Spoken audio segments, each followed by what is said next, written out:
us being good people, aren't we? Right? But bad things happen to us, don't they? Yeah? So why? Any thoughts?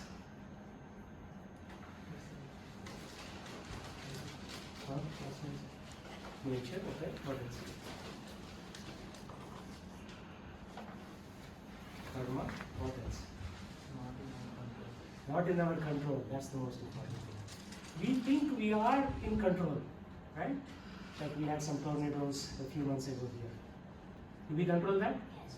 American army is the most powerful in the entire world. Can we control a tornado coming from Gulf of Mexico on top of Houston and comes to Dallas? And you know why Dallas population is growing? Because by the time it reaches Dallas, its intensity kind of comes down. Same thing with Atlanta. It starts in Florida. By the time intensity comes down, that's where the wages come down. So, last time, or maybe 2 times ago, I talked about 3 things. There's a lady here, I don't think she's here today. So there are 3 uncontrollable things that happen to us. One is lack of control of our own mind and body. Lack of control over other people's mind and their bodies. They can come and do anything. I'm working nicely, writing my programs in C++, Java, and boss says, sorry, funding finished. We have to lay you off. Right? It happens a lot in this country.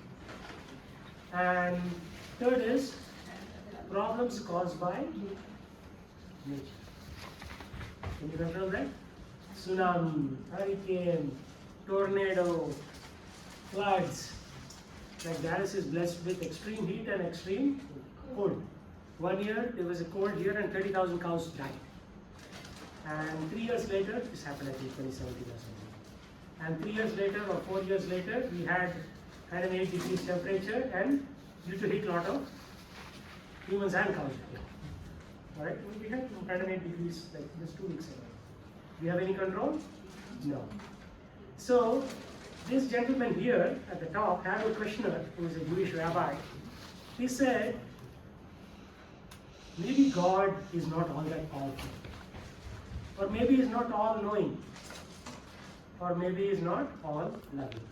Because if he's all powerful, then he would not have caused these problems. And if he's all knowing, he should not have caused all these problems, right? Oh, he knows that people are there in Dallas, so they should be no tsunami or tornado here. Yeah? So he came to the conclusion that God is only 2 out of 3 functions. Right? So all knowing is omniscience, all powerful is omnipotent, and all loving is, what is it? Homework. There's a term for that, a Greek term. So, as a counter to that book, this other Jewish rabbi, his name is Rabbi Rosenblatt. He wrote a book saying, when bad things don't happen to good people. And then there's this Arnold guy, David Arnold, he said, why do bad things happen to good people? So there is a lot of debate in this world, right? Because we all think we are good. Whether we are good or not remains to be seen, right? So what is the frame of reference? So the frame of reference decides something. So, how is it that we have suffering in the world, that middle point? Why is it that we have suffering in this world? If God is all loving, why should we have suffering? Any thoughts? Everybody can hear it, okay? Or should I get my amplification system? Can you give me my laptop? I have my amplification system in there. No, sorry, laptop. Oops. So, I always travel with my little amplification system. If people cannot hear, I immediately connect up, and that way we can talk to everyone with certain amplification. Assuming it works. So to answer this question, we need to understand all the 5 subject matters of the Bhagavad Gita. So Bhagavad Gita is a book which gives you some insight. There are other books too, but this book gives you some insight into the nature of working of this world. So there are only 5 topics to understand philosophy, right? If you see Plato, Aristotle, all the Greek philosophers, they were all debating about one thing, and it's called, what is it? You have a course in philosophy here at Beauty. What's the question? Dental. So are you required to take a philosophy class or no? Really? But you need to know philosophy to be a good computer scientist. Computer science is also a philosophy, believe it or not. Right? I mean, if you go beyond the programming part of it, it's a philosophy of making certain interactions between people. So, regardless. So there are 5 topics. One is Ishvara, the all-knowing personality. Second is the spirit soul, the Jiva, us. Third is Kala, time. Fourth is Karma. And fifth is Prakriti or nature. Right? This gentleman said nature. Somebody said karma. All these are good points. But the interaction of all these points is what makes us tick in this world. Right? So the activity that a soul performs in this material world under the supervision of somebody within material nature is called karma. That's it, right? So all philosophy down to one sentence. The activity a soul does under the supervision of somebody, call him God, call him all powerful, whatever the case might be, is within this material nature is called karma. Philosophy in one sentence. So let's move on to the next slide.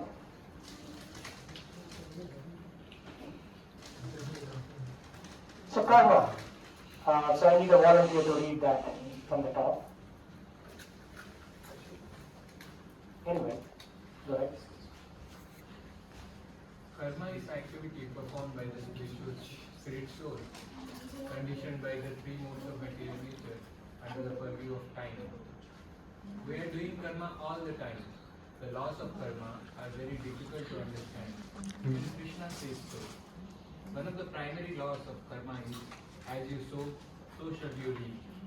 Who is witnessing an activity? The Lord in the heart, Paramatma. 2 types of karma, good karma and bad karma. Good karma, do's, activities performed as per the directions of the scriptures. Bad karma, don't, activities performed disregarding the scriptures. Pause there for a moment. Everybody know what a scripture is? Scripture is something that is given to us. They are called revealed scriptures. So the wise people and the sages reveal this knowledge to us, right? And somebody documents it. Even if it is not documented, it is orally transmitted. Right now I am orally transmitting a section of knowledge, right? Your professors orally transmit a section of knowledge on compilers, or on journalism, or on American history. Right? So it is an oral transmission. But when it gets written down, it's called a scripture. Okay? Keep going, sir. Scriptures across all religions allow sinful activities in a very restricted way, so one can gradually rectify himself. Laws of karma apply only to animals. The result of karma can be instant or delayed over multiple lifetimes. Karma can be individual and collective. Okay. Let's pause there for a moment. So karma means action, right? So are we not performing any action right now? We are. What are we doing? Eating. Eating is action, right? Talking is action. Smiling is action. You can walk past somebody and you can put a scornful face. That is karma. You will get some bad reaction. Somebody else will do the same thing to you 2 blocks down the road. Or you could just smile. A smile is infectious, as they say. And then somebody else will smile at you. So there is not a single second when you are not performing karma. Not a single second. Even when you are sleeping, are you performing or not? Yeah, you're dreaming. You're breathing. So there's karma happening 24/7/365. Huh? Nightmare? Of course, nightmare is a manifestation, right? So manifestation of karma could be a nightmare. So there are 2 types of karma. One is instant and the second is delayed. Right? I go and slap somebody. And you might be wondering, what has this got to do with yoga? They are coming there. So all of this tie into yoga. So somebody slaps me back. That is instant karma. Instant action and reaction. Like Newton's third law of motion. Every action has an equal and opposite reaction. But sometimes you are going in a car and you throw a can of spike at somebody. And you say, I got away. Yay! I traveled 80 miles an hour and got away. So do you think you really got away? Somebody could have video recorded you. There could be a traffic camera. Or the guy noted your number plate and is going to go onto the internet and do a search. And is going to come back with a bomb and bomb your house. You threw a Sprite can and he may put a country Molotov cocktail, right? Putting some fuel in a bottle and your windows are all busted. Yeah. So every action has a reaction. Whether you think it is happening instantly or happening in a delayed manner. Right? And if I say, I don't know how this is happening, is that an excuse?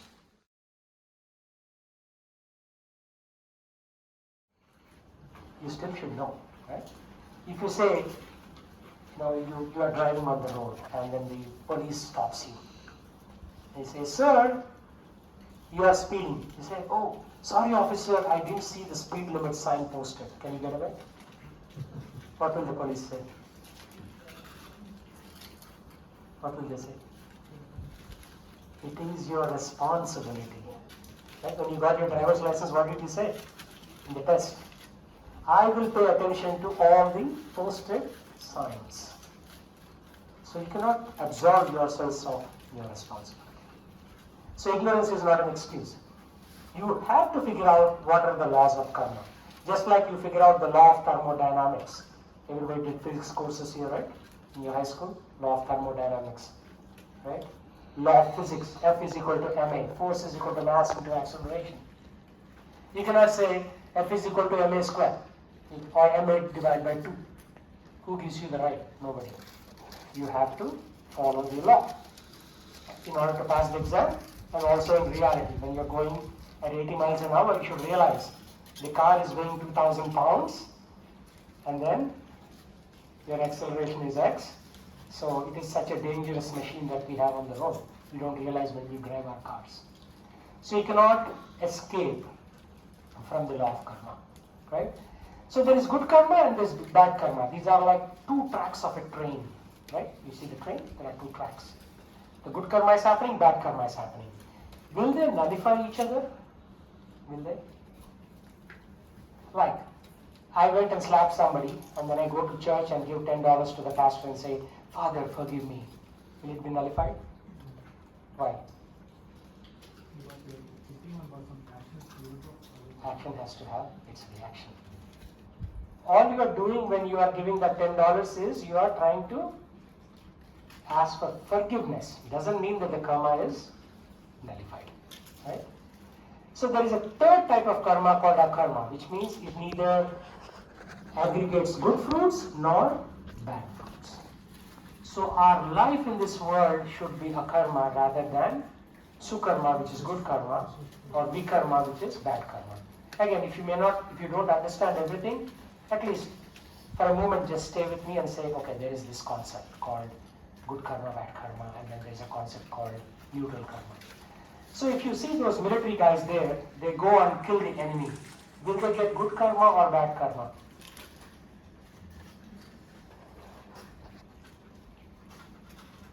That's a bad karma. Okay. Professionally is good karma. What else? But at the end of the day, they try to be a person. Okay. So is it good or bad? Huh? Bad. Okay. Any other answers? How about you, Prabhu? They are doing their duty, so professionally. They're doing the duty.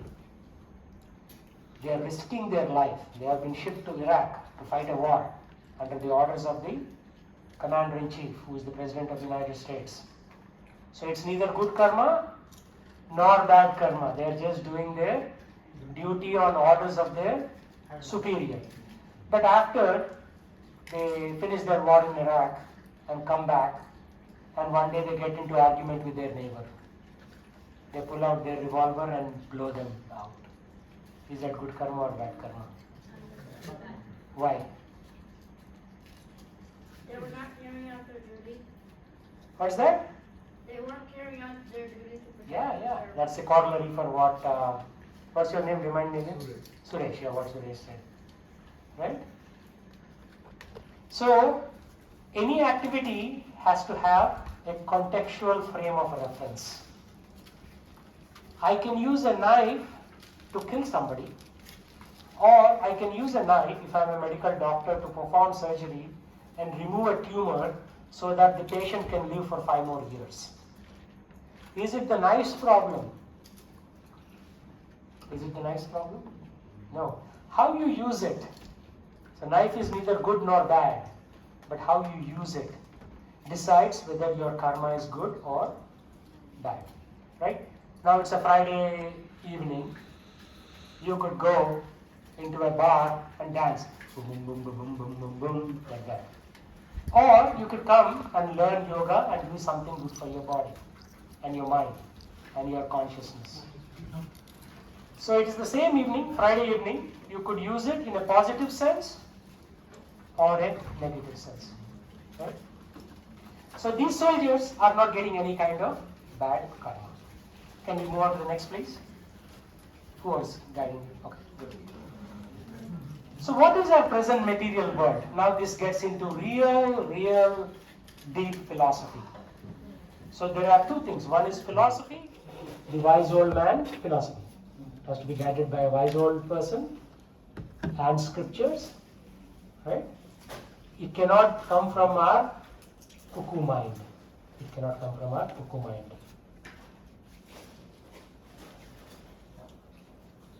So this material world is a place for rectification. We are able to perform some karma in this material world. I'm not talking about whether you are a banker, whether you are a software engineer, whether you are a journalist, whether you are an interior designer. We are all performing karma, right? But this material world is a place for our rectification of attitude, right? In the Civil War, they say attitude follows latitude. How many? Any history students here? No? Probably you are the closest, right, with journalism? Maybe, yeah. So during the Civil War, the attitude follows the latitude. People in the South had one kind of thinking, and people in the North had a different kind of thinking. Right? North was more industrialized, South was more agricultural. We are in the South right now, right? So attitude is something that we are trying to fix in this world, right? And religion is just a vehicle to do it. There are so many other vehicles to do it. So we are an individual body. So do you know what's happening in my body right now? Where I'm having a stomach ache, or my shoulder is hurting, or my ear is hurting? You are localized. You understand what's happening in your body. Each one of us is localized, right? So there are this thing called the 3 modes of material nature which bind us. Bind us means which hold us down in this material world. This is advanced concept, okay? The 3 modes of material nature is not the physics term. It's a spiritual term. It's a yogic term.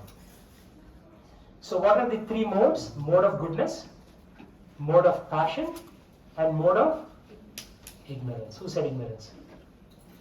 Oh, very good. So you know something about philosophy. Very nice. So, the soul, which is us, we are souls trapped in these bodies, is just going through this ride in these 3 modes, just like that sine wave here. Right? In our mathematics 8th grade to 10th grade, we learn about a sinusoidal curve. Sometimes we are in the mode of goodness. Sometimes we are in the mode of passion. Passion is excited, right? Right? Like when you join company, like I work for a company, the boss asks you, what is your passion? Right? So what drives you? You don't use that term much in the academic setting, like in the University of Texas. Right? And then there's the mode of ignorance. Sab kuch chalta hai. Do whatever comes to your mind. Take it easy, dude. Do whatever, no? So the soul is sometimes in the mode of goodness, sometimes in the mode of passion, sometimes in the mode of ignorance. That's all it is. The entire world is rotating around these three modes. If you look at Donald Trump, he exudes a lot of mode of passion, right? He does.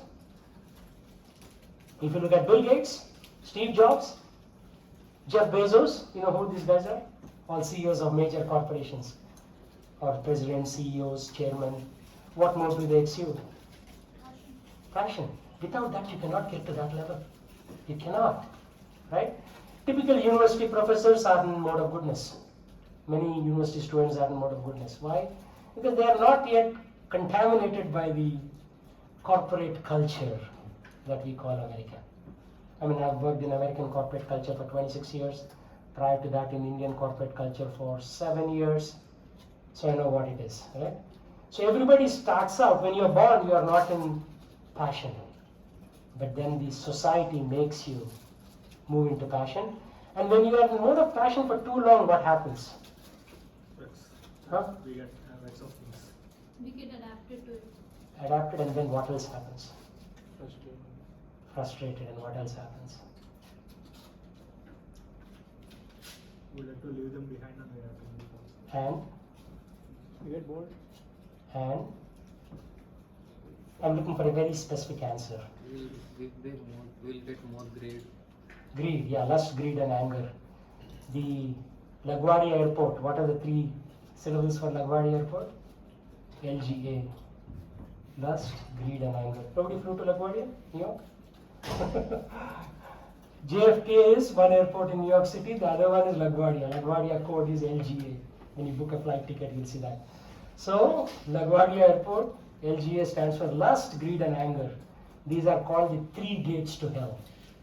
Right? If you're lusty for something, you're greedy for something, and when these are not satisfied, what happens? You become angry.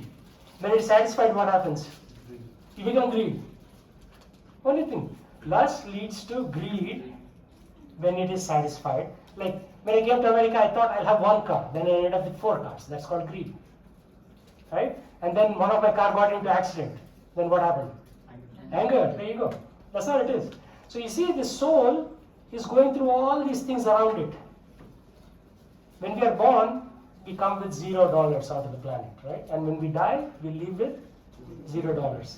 But what happens in the meantime, we acquire these other things, lust, greed, and anger. So, what happens is, this is again an advanced topic. When we die in the mode of goodness, we go to higher planetary systems, so-called heavens. And when we die in the mode of passion, we come back to earth. We all died in the mode of passion in our last life. So that's why we came to this world now again. And when we die in mode of ignorance, we go to lower systems, hells, and so many. There are 28 different kinds of hells. This is all advanced topic again. But why am I covering all this? Because you need to have this frame of reference of this material world to understand what yoga can do for you. Next slide, please. So what is time? So we talked about karma, right? We talked about karma a little bit. What is time? What do you think time is? Where is the second that happened when I asked you the question, what is time? What happened to that second? Constantly changing. Huh? Constantly changing. Constant? Huh? Utilize. It utilized, but it's gone, right? So if I gave you $1 million to give me back that second, can you give me back? No. If I give you $1 billion, can I get it back? If I gave you $1 trillion, can you get it back? So time is something that you lose, right? It's called Kala Sarpa. Sarpa in Sanskrit means snake. Kala means time. So once you lose a second of time, no amount of wealth in the entire universe can get you that time back. So which is more valuable? Your car or your time? Both. Your career or your time? Your life or your time? Both. But yeah, in the context of time, it is time. So time is linear in the Western philosophical system. Come closer, sir. Come closer. Yeah. You're all one happy family. So, In the Vedic system, the Vedic means like the basis of all the 4 Vedas, and then we have a complete theological framework around that. Time is cyclical, like it goes and it comes back, and it goes and it comes back. Not in our lifetime, but time is cyclical in a pretty long section of time, right? So after 232,000 years, this time frame that we are in will get destroyed and a new time frame will start according to scriptures. Which is very, very interesting. It took me 2 decades to understand that concept. That time is cyclical. It goes and it comes back, right? It is the greatest killer. How do we know it is the greatest killer? How is time the killer? Once you realize you won't need it. From that perspective, but it also physically kills. Takes away everything. Huh? Takes away everything. Takes away everything, right? When the man dies or a woman dies, whatever you had goes away, right? And there's one more angle. Why is time the greatest killer?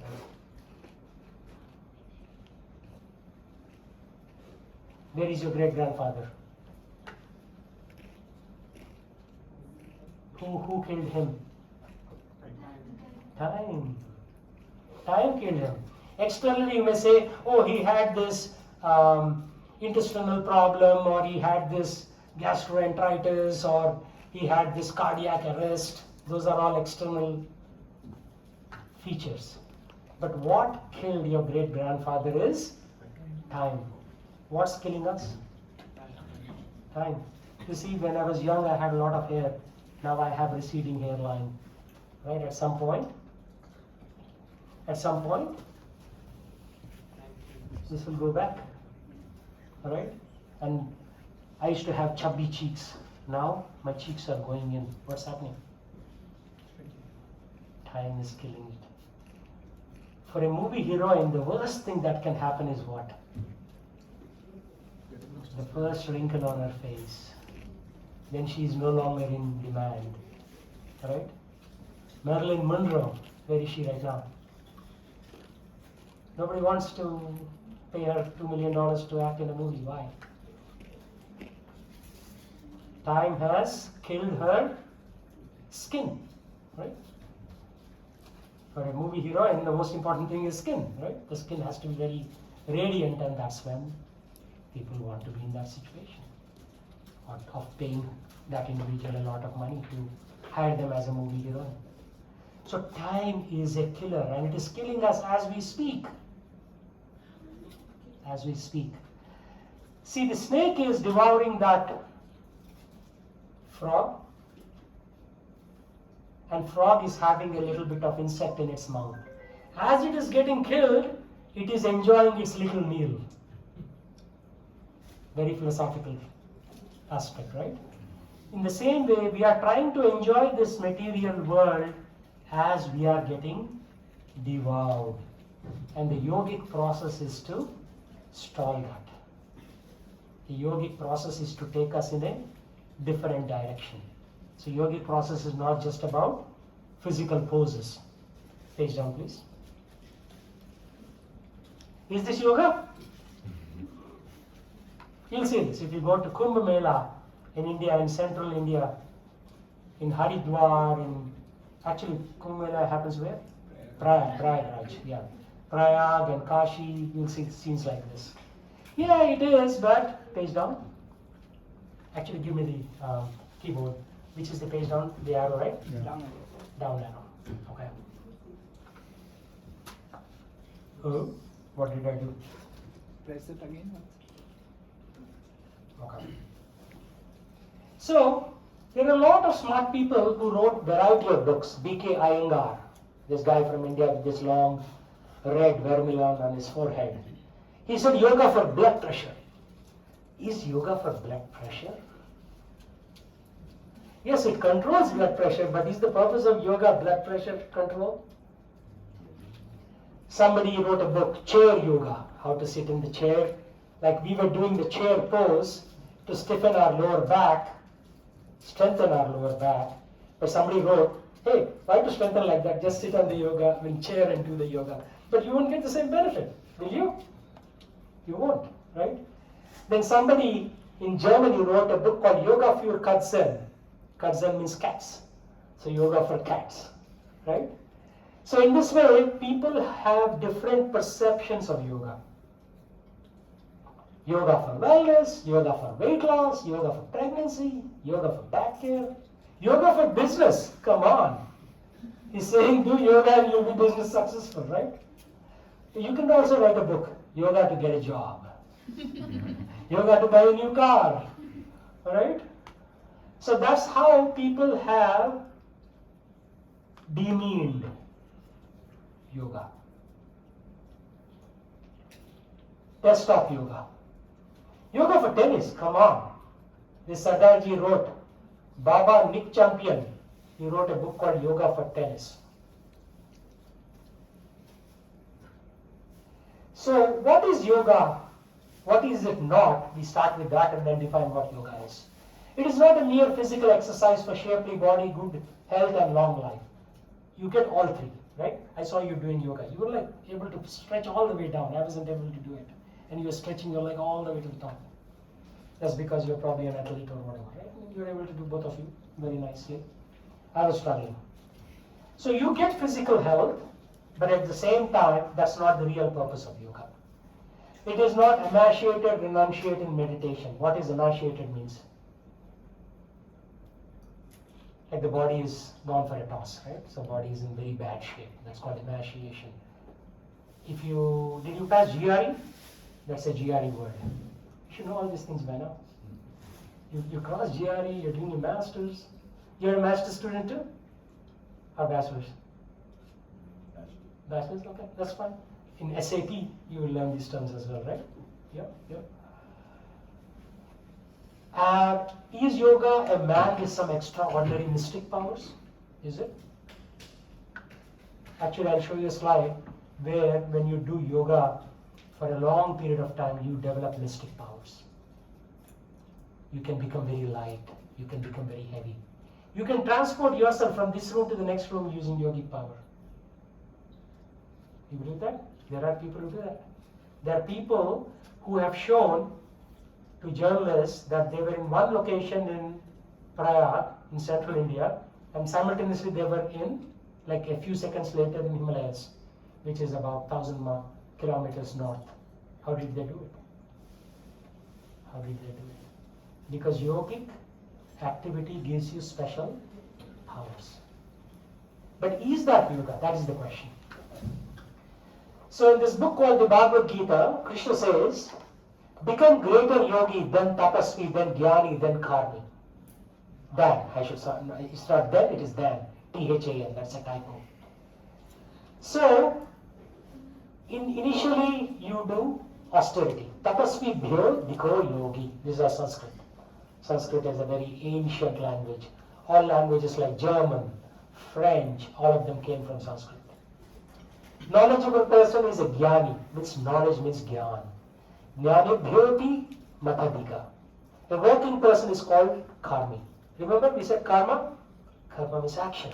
When you do an action, you get results. I work in a corporation, I get what? Money. Salary. Money, yes, but it's called salary, right? If you are a graduate research assistant, what do you get? Stipend, yeah. So the terms change. So a working person is called karmi. Somebody who does karma. So then finally Krishna says, become a yogi. Tasmat yogi bhavarjuna. He says, become a real, true yogi. So what kind of yogi is he referring to? Again, this is a very advanced topic. So even if you don't understand more than 30%, don't be worried. We'll cover all these topics. This course I teach for 8 weeks consecutively. I've compressed everything into 1.5 hours. So you're not going home until 1.5 hours. So we want all the UMT people to become Bhakti yogis, right? Is the UMT arrow there? So typically we start off at karma, then we go to jnana.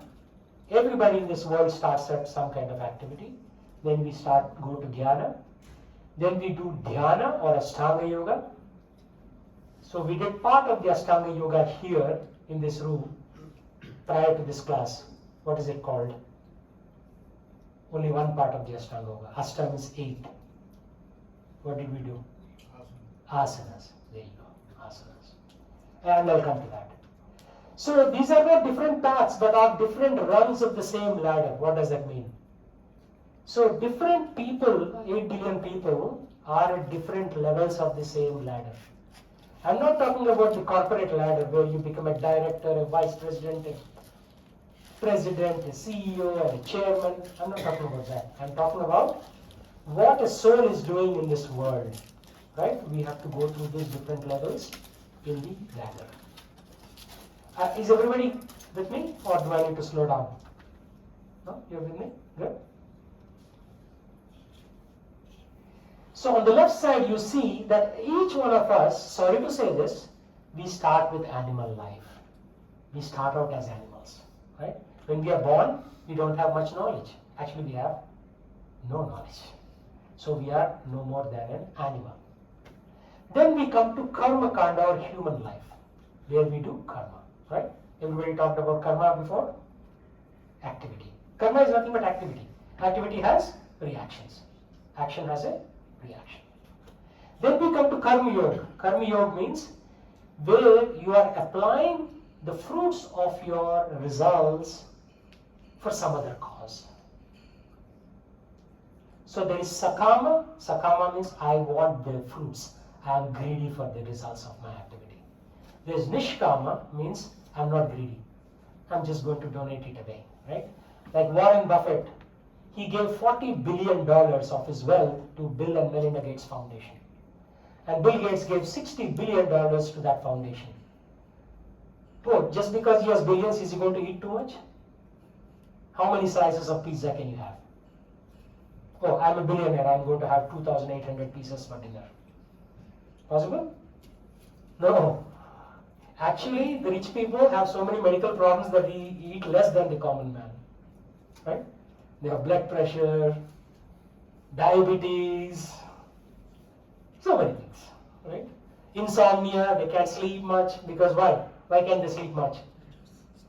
Because stock market is always fluctuating.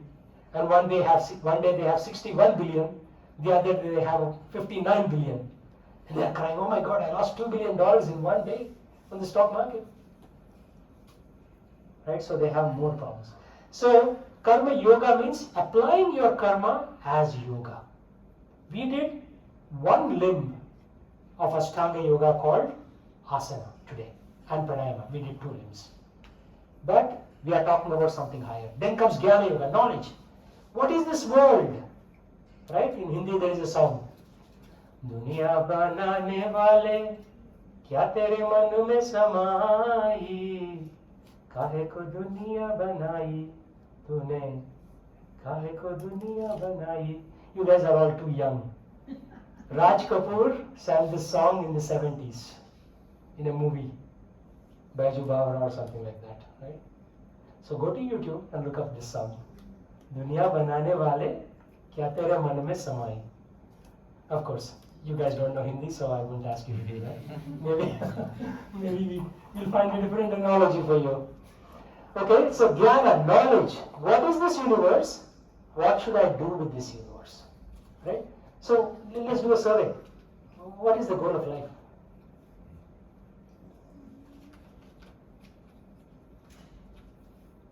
To get a computer science degree and work hard for a corporation and make Jeff Bezos rich, right? If not Jeff Bezos, you are making Warren Buffett rich. If not Buffett, you are making Bill Gates rich. Is our life about making some dude rich?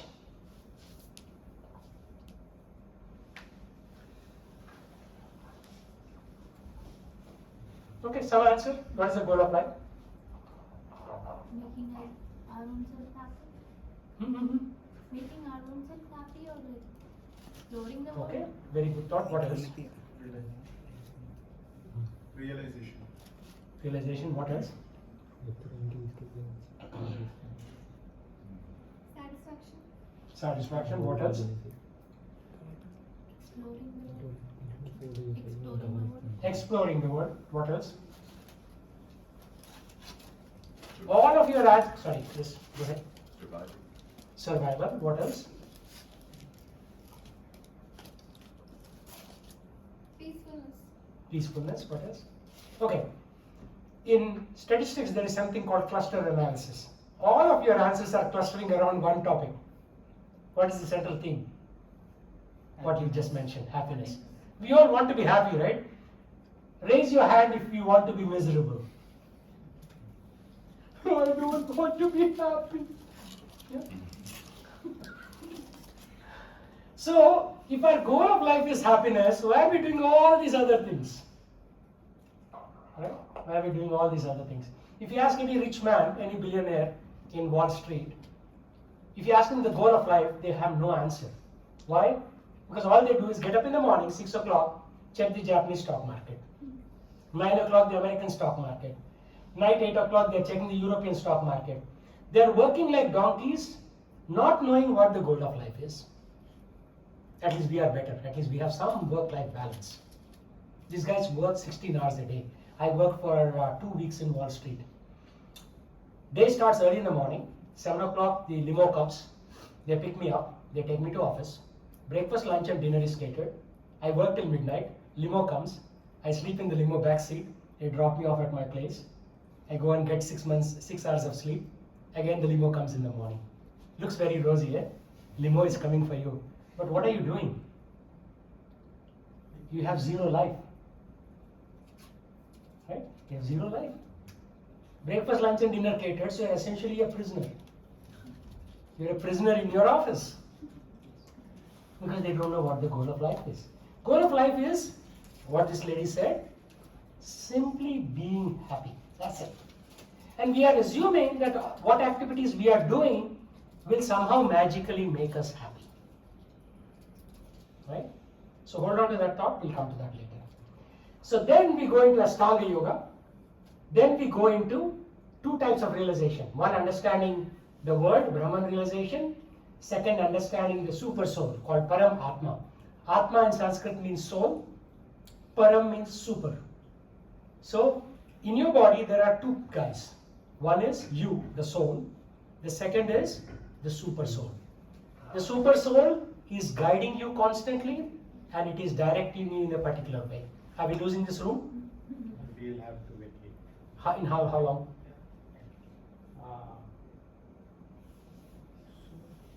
Okay, we'll keep continuing Probably till we get kicked out. Yeah, probably another 5-10 minutes. Okay, and then comes Bhakti Yoga. So we call this club Bhakti Yoga Club. Now we are all humbled by knowing that we have ways to go. Yeah? We have ways to go. So the right side is also a different application. Here we talk about various verses of the Gita. Gita is called Song of the Lord, Bhagavad Gita. But it's the same concept. Right? At the lower level we do Ugra Karma, means bad karma. Then we do Karma Kanda, means karma with some purpose in life. Then we do Akarma, which means it is not binding. Any karma is binding because if you slap somebody, it's going to come back to you. Then we go to Jnana, knowledge, Dhyana, meditation.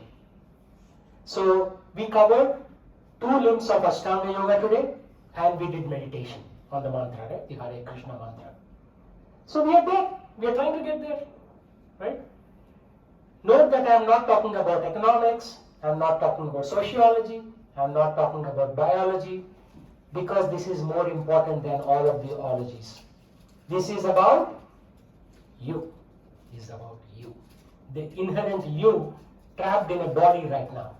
And we need to think about that. All these ologies are required to make a living. You have to work somewhere. You have to spend your 8 hours somewhere. You cannot just be lazy hanging around here and there. So do that stuff. But while you're doing all of that stuff, we need to understand who am I and what is my goal in life. And if I want to be happy, what are the steps that I need to take to get to that happiness, right? It may sound philosophically boring, but when you go to your dorm and you start thinking about this stuff, you will thank me. right? Ultimately, goal is only to do one thing. Whether we get married, we have kids. Oh, it's fun to have kids. Now your kid wants iPhone. iPhone 15 is what?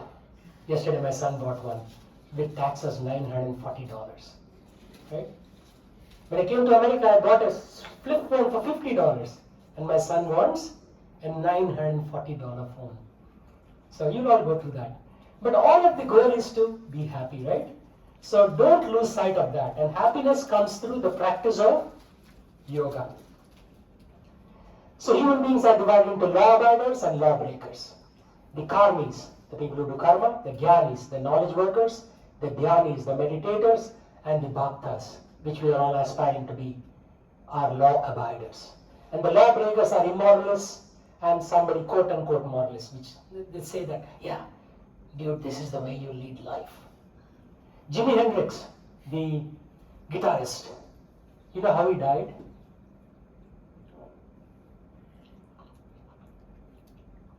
He drank too much, he vomited, and his body was found in a pool of his own vomit.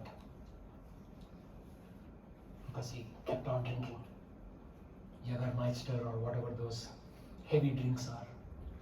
Right? So, those are law breakers. And then in karmis, there's sakama and nishkama. Sakama means I want the fruit on my result, and nishkama is I don't want the fruit. Right? Fruit means anything that you work, you get some kind of fruit. Again, advanced concept, it took me a long time to understand. I'm just planting the seed, and we will expand upon this in the coming weeks and months. And one gentleman, his name is Romapal Swami, is coming in November. He'll be here November 8th in the evening. And I learned a lot of this stuff from him, and he's going to teach it better than I am teaching it. So why are there different systems of yoga? Different grades of education catering to different grades. You cannot teach the same knowledge to third grader and a master student, can you? So that's why there are different levels of yoga, right? So we'll skip this. This is a little advanced topic. Let's talk about Jnana Yoga, elevation process through spiritual consciousness through cultivation of philosophical knowledge. This is a philosophy class. This is a very advanced class. You're all master students, so you're catching some of it, but if I taught the same thing to high school students, they may not catch it. Right? Ashtanga Yoga, there are 8 limbs, yama, niyama. Do's and don'ts. There are rules for things that you need to do in this world. There are rules that you should not be doing. Everybody knows drinking is bad, but people still drink. Everybody knows smoking is bad, people still smoke. Everybody knows killing animals is bad, but people still eat meat. Right? So those are things that yogic process regulates. Note that I said, I did not say eliminates, it says regulates. Asana, the physical bodily activity, and pranayama, the breathing activity. Yeah. Pratyahara, control of the senses. Our senses are all running wild. Eyes want to look at the latest Hollywood movie. Ears want to listen to zombie rock. Boom, boom, boom, boom, boom, boom. Like that. And then dharana means light meditation. Dhyana means deep meditation. And finally samadhi. The goal of yoga is you control all of your senses, you go deep within. And then once you go deep within, there are other things to be done. You take the Hare Krishna mantra and say, Hare Krishna, Krishna Krishna, Hare Hare, Hare Rama, Rama Rama, Hare Hare. So physical yogis attain specific powers. I was telling you earlier. Can we continue next time? We can continue next time. Let me finish this. Okay. Physical yogis, remember I said that yogis attain powers. You will not attain powers. You have to be very careful if you do this for the next 30 years. Becoming minute like anima. Power of expansion, mahima. You can expand yourself. Power of becoming heavy called garima. Power of becoming light called lagima. Power of reaching anywhere called prapti. From here you can go to Washington DC and talk to Mr. Biden and come back. And Biden will be shocked. Hey, how did the security guy let you in? And you say, don't need no security, man. I am a yogi, right? So yogis can do this. We'll pause there and we'll continue next time. Thank you very much for your time. And meditate, think through what I just said. You are not the body, you are the soul. You are being controlled by these three modes. It's a very different science than biology and physics and chemistry. Yeah? Biology, physics, chemistry pertain to the body. And we are talking about soul. Thank you very much. Please give us some feedback of how you like the class. I think there is a QR code in the beginning that we had. Yeah, can you flash that? Yeah. If you can take your mobile phone You have to and take the thing and it'll take you to a place.